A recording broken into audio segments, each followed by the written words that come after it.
പത്തനംതിട്ട ഓമല്ലൂരിൽ പണിമുടക്കിന്റെ മറവിൽ CPM ഗുണ്ടാ വിളയാട്ടം. BJP പ്രവർത്തകൻ അഖിൽ പരിക്കേറ്റ് പത്തനംതിട്ട ജനറൽ ആശുപത്രിയിൽ ചികിത്സയിൽ. 2023 ഓമല്ലൂർ ഉത്സവത്തിന്റെ തുടർച്ച എന്നും സംശയം. ആശുപത്രിയിൽ വൻ പോലീസ് സന്നാഹമുണ്ട്. മിഥുൻ മുരളി ചേരുന്നു. മിഥുൻ, പറയൂ, എന്താണ് സംഭവിച്ചത്?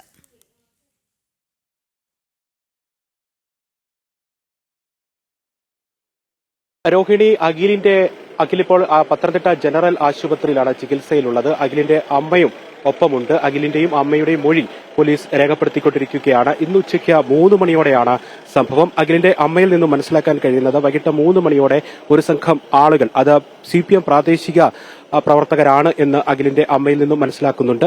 അങ്ങനെ ഒരു കൂട്ടം ആളുകൾ അഖിലിന്റെ വീട്ടിലേക്ക് എത്തി പ്രകോപനമൊന്നും കൂടാതെ അഖിലിനെ മർദ്ദിക്കുകയായിരുന്നു, ഭീഷണി മുഴക്കി മർദ്ദിക്കുകയായിരുന്നു എന്നാണ് അല്പസമയം മുൻപ് അഖിലിന്റെ അമ്മയുമായി സംസാരിച്ചപ്പോൾ മനസ്സിലാക്കാൻ കഴിയുന്നത്. ജീവന് ഭീഷണി ഉണ്ടാക്കുന്ന തരത്തിലുള്ള ഭീഷണി കാര്യങ്ങളൊക്കെ വിളിച്ചു പറഞ്ഞുകൊണ്ട് അവർ വീടിന്റെ ഉള്ളിലേക്ക് എത്തി. 8ഓളം ആളുകൾ ഉണ്ടായിരുന്നു. അത് കണ്ടാൽ തിരിച്ചറിയാവുന്ന CPM പ്രവർത്തകർ ആണ് എന്നും അഖിലിന്റെ അമ്മ പറയുന്നുണ്ട്. ഇങ്ങനെ എത്തിയ ആളുകൾ യാതൊരു പ്രകോപനവും കൂടാതെ അഖിലിനെ ക്രൂരമായി മർദ്ദിക്കുകയായിരുന്നു എന്നുള്ളതാണ്. പിന്നീട് പത്തനംതിട്ട ജനറൽ ആശുപത്രിയിലേക്ക് അഖിലിനെ പ്രവേശിപ്പിച്ചു. ഇപ്പോൾ പ്രാഥമിക ചികിത്സ നൽകി. മറ്റ് മൊഴിയെടുക്കലടക്കമുള്ള കാര്യങ്ങളാണ് ഇപ്പോൾ പുരോഗമിച്ചുകൊണ്ടിരിക്കുന്നത്. അഖിലിന്റെ അമ്മയുടെയും അഖിലിന്റെയും മൊഴി പോലീസ് പത്തനംതിട്ട ജനറൽ ആശുപത്രിയിൽ എത്തി രേഖപ്പെടുത്തിക്കൊണ്ടിരിക്കുന്നു. ഓമല്ലൂർ ഉത്സവവുമായി ബന്ധപ്പെട്ട് 2023 മുതൽ BJP പ്രവർത്തകർക്ക് CPMന്റെ ഭീഷണി നിലനിൽക്കുന്നുണ്ട്. ഇതിന്റെ തുടർച്ചയാണ് ഇന്ന് ഉണ്ടായ ഈ പ്രകോപനമൊന്നും കൂടാതെയുള്ള ഈ അതിക്രമം എന്നുള്ളതാണ് BJP പ്രവർത്തകരിൽ നിന്നുമൊക്കെ ഉണ്ടാകുന്ന കാര്യം. ഇത്തരത്തിൽ തന്നെ വലിയ രീതിയിലുള്ള പോലീസ് സന്നാഹവും സംഘർഷ സാധ്യത കണക്കിലെടുത്തുകൊണ്ട് വലിയ സന്നാഹവും ഒക്കെയാണ് ഇപ്പോൾ ഈ പത്തനംതിട്ട ജനറൽ ആശുപത്രിയിൽ പോലീസ് നിലയുറപ്പിച്ചിരിക്കുന്നത്. ഇപ്പോൾ ഈ ഓമല്ലൂർ പഞ്ചായത്തിന്റെ വാർഡ് മെമ്പറും BJP പ്രവർത്തകരുമായ വ്യക്തി നമ്മളോടൊപ്പം ചേർന്നുണ്ട്. എന്താണ് ഈ ഒരു വിഷയവുമായി ബന്ധപ്പെട്ട് മനസ്സിലാക്കാൻ കഴിയുന്നത്? 3 വർഷം മുമ്പ് ഓമല്ലൂർ ക്ഷേത്രമായിട്ട് ബന്ധപ്പെട്ട് കൊടിയേറ്റ സമയത്ത് DYFI പ്രവർത്തകരും മാർക്സിസ്റ്റ് പാർട്ടിയിലുള്ള ചില ആൾക്കാരും കൂടെ ചേർന്ന് ഓമല്ലൂർ ക്ഷേത്രത്തിൽ കൊടി കെട്ടുന്നതുമായി ബന്ധപ്പെട്ട് CPMന്റെ കൊടി അവിടെ കെട്ടണം എന്ന് പറഞ്ഞ് ബഹളമുണ്ടാക്കുകയും ഭക്തരെല്ലാവരും കൂടെ ഇറങ്ങി അതിനെ പ്രതിഷേധിക്കുകയും ലാസ്റ്റില് RDOയുടെയും DYSP സാറിന്റെയും ഒക്കെ നേതൃത്വത്തിൽ അത് ഒത്തുതീർപ്പാക്കി പറഞ്ഞു വിടുകയുമാണ് ഉണ്ടായത്. അതിനുശേഷം 7ാം ഉത്സവത്തിനോടനുബന്ധിച്ച് കുറെ DYFI പ്രവർത്തകർ പത്തനംതിട്ടയിൽ നിന്ന് കുറെ ആൾക്കാരും കൂടെ ചേർന്ന് വന്ന് അവിടെ വെല്ലുവിളിക്കുകയും പ്രശ്നമുണ്ടാക്കുകയും ചെയ്തു. ആ സമയത്ത് ആ കമ്മിറ്റിയുടെ എല്ലാ ആൾക്കാരും അതോടൊപ്പം തന്നെ അവിടെ ഉണ്ടായിരുന്ന നാട്ടുകാരിൽ പലരും അതുപോലെ തന്നെ BJP പ്രവർത്തകരും ഒക്കെ ആയിട്ട് സംഘത്തിന്റെ പ്രവർത്തകർ എല്ലാവരും കൂടെ ചേർന്ന് അവരെ പറഞ്ഞു മനസ്സിലാക്കുക. അന്ന് പിന്നെ ലോക്കൽ സെക്രട്ടറി ആയിട്ടുള്ള ബൈജുവിനെ വിളിച്ചു വരുത്തി ഇത് കോംപ്രമൈസ് ചെയ്യണം എന്ന് പറയുകയും അദ്ദേഹത്തിന്റെ വാക്കുപോലും കേൾക്കാതെ അങ്ങോട്ടും ഇങ്ങോട്ടും ഉന്തും തള്ളും ഉണ്ടാകുകയും ചെറിയ രീതിയിൽ പോലീസ് അന്ന് കേസെടുക്കുകയൊക്കെ ഉണ്ടായ ഒരു സാഹചര്യം ഉണ്ടായിരുന്നു. അതിനുശേഷം വളരെ ശാന്തമായിട്ട് പോയിരുന്നു. ഈ കഴിഞ്ഞ വർഷവും ക്ഷേത്രത്തിൽ DYFI പ്രവർത്തകരും മാർക്സിസ്റ്റുകാരും പ്രശ്നങ്ങൾ ഉണ്ടാക്കുന്നത് ഇത് തുടർച്ചയായി ഇപ്പോൾ ഈ 2-3 വർഷം കൊണ്ട് തുടരുന്നുമുണ്ട്.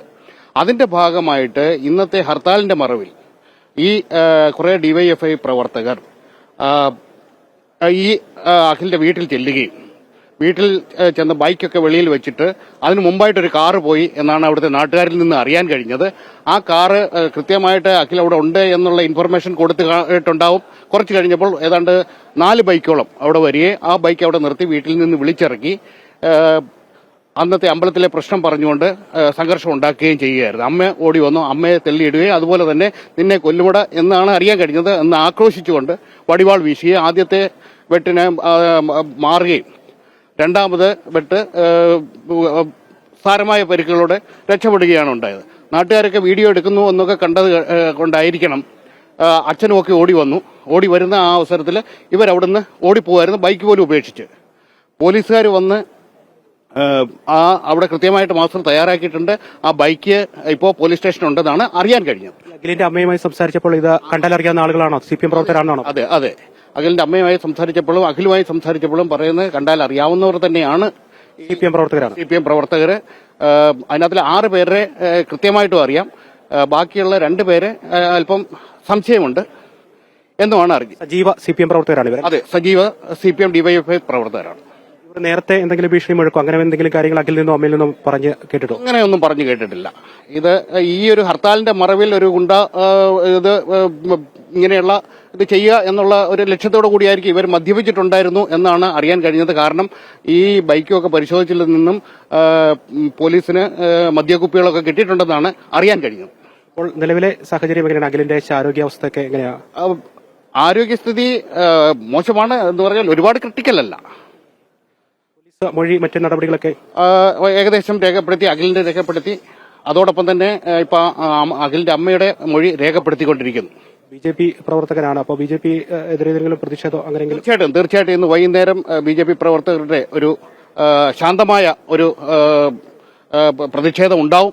അത് ഉടൻ തന്നെ അതിനുള്ള സാഹചര്യം ഒരുക്കുന്നുണ്ട്. ബി.ജെ.പിയുടെ ഭാരവാഹിത്വം ഉള്ള ആൾ കൂടിയാണ് അങ്ങ്. അപ്പോൾ ഇത് ഒരു ബി.ജെ.പിയുടെ ഭാഗത്തുനിന്ന് ഉണ്ടാകുന്ന ഒരു കാര്യം, ഒരു നിഗമനം എന്ന് പറയുന്നത് ഈ ഉത്സവവുമായി ബന്ധപ്പെട്ട് ബി.ജെ.പി. പ്രവർത്തകർക്കുണ്ടായ ഒരു ഭീഷണിയുടെ ഭാഗം തന്നെയാണ്. അതെ അതെ അതെ തീർച്ചയായിട്ടും അത് തന്നെയാണ്. അവരത് ആക്രോശിക്കുന്നുണ്ടായിരുന്നു എന്ന് മൊഴിയിൽ നിന്നും മനസ്സിലാക്കാൻ കഴിയുന്നു. അവിടെ ഉണ്ടായിരുന്ന നാട്ടുകാരിൽ നിന്നുമാണ് അത് മനസ്സിലാക്കാൻ കഴിയുന്നത്. അന്ന് ഉത്സവത്തിന് നീ ഞങ്ങളുടെ അവിടെ പ്രശ്നം ഉണ്ടാക്കിയില്ലേ എന്നും പറഞ്ഞാണ്, നിന്നെ കൊല്ലൂടാ എന്നും പറഞ്ഞാണ് അവര് അത് വടിവാൾ വീശിയതെന്നാണ് അറിയാൻ കഴിഞ്ഞത്. നേരത്തെ 2023 ഉത്സവം അലങ്കോലപ്പെടുത്താൻ CPM DYFI പ്രവർത്തകർ ഓമല്ലൂർ ക്ഷേത്ര ഉത്സവം അലങ്കോലപ്പെടുത്താനുള്ള ശ്രമം നടന്നു.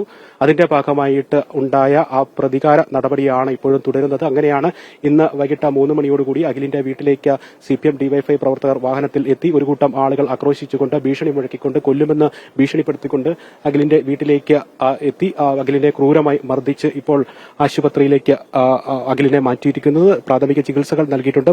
വലിയ പോലീസ് സന്നാഹമാണ് ഇവിടെ നിലയുറപ്പിച്ചിരിക്കുന്നത്. അഖിലിന്റെ പ്രാഥമിക ചികിത്സകൾ ഒപ്പം തന്നെ മൊഴി രേഖപ്പെടുത്തലടക്കമുള്ള കാര്യങ്ങൾ പത്തനംതിട്ട ജനറൽ ആശുപത്രിയിൽ പുരോഗമിച്ചുകൊണ്ടിരിക്കുകയാണ്. പ്രദേശത്ത് വൻ പോലീസ് സന്നാഹമാണ്. ഈ പത്തനംതിട്ട ജനറൽ ആശുപത്രിക്ക് മുന്നിൽ വലിയ പോലീസ് സന്നാഹമാണ് ഇപ്പോൾ ഏർപ്പെടുത്തിയിരിക്കുന്നത്. പോലീസ് ഇവിടെ നിലയുറപ്പിച്ചിരിക്കുന്നു. ഒപ്പം തന്നെ മറ്റ് നടപടികളും പുരോഗമിച്ചുകൊണ്ടിരിക്കുന്നു. നേരത്തെ സൂചിപ്പിച്ചതുപോലെ ബി.ജെ.പിയുടെ ഭാരവാഹിത്വം വഹിക്കുന്ന വ്യക്തിയാണ്. അദ്ദേഹം പറഞ്ഞതുപോലെ ഉത്സവവുമായി ബന്ധപ്പെട്ട് നിലനിന്നിരുന്ന ബി.ജെ.പി. പ്രവർത്തകർക്ക് നേരെ നിലനിന്നിരുന്ന CPM-ന്റെ ഭീഷണിയാണ് ഇപ്പോൾ ഇങ്ങനെയൊരു സംഭവത്തിൽ എത്തിച്ചേർന്നിരിക്കുന്നത്. രോഹിണി. ശരി, മിഥുൻ മുരളിയാണ് വിവരങ്ങൾ നൽകിയത്.